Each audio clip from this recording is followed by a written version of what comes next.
This could happen to you. This water line burst, it's something that happens all the time in the winter, and it's a very, very expensive repair, but maybe by watching this, you might be able to do it yourself.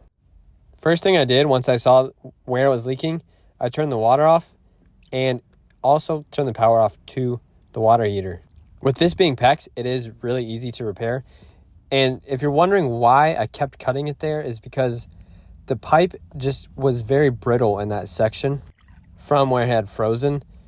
So I kept cutting it back until I saw where it was fully intact and able to actually crimp on. Because in the other place, when I would go to crimp that spot, it would have just crumbled the pipe.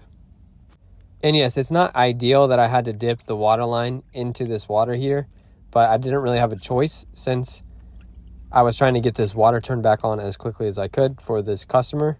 So what I did here is I pulled this water line out of the door and I turned the water on for 30 seconds or so, just to flush out anything that I would have put back into that line. We did get this entire crawl space pumped out, but it did take about 3 hours, and we did it after the repair.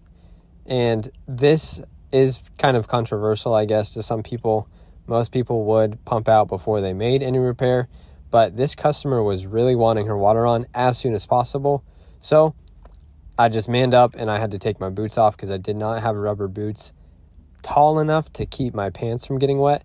So I took my boots off and just got in there and made the connection. It took 30 seconds and she was happy and good to go, and that's what matters to me. So this is why I always tell people to locate their shutoff for their water in their home so that they know where it is in case of an emergency.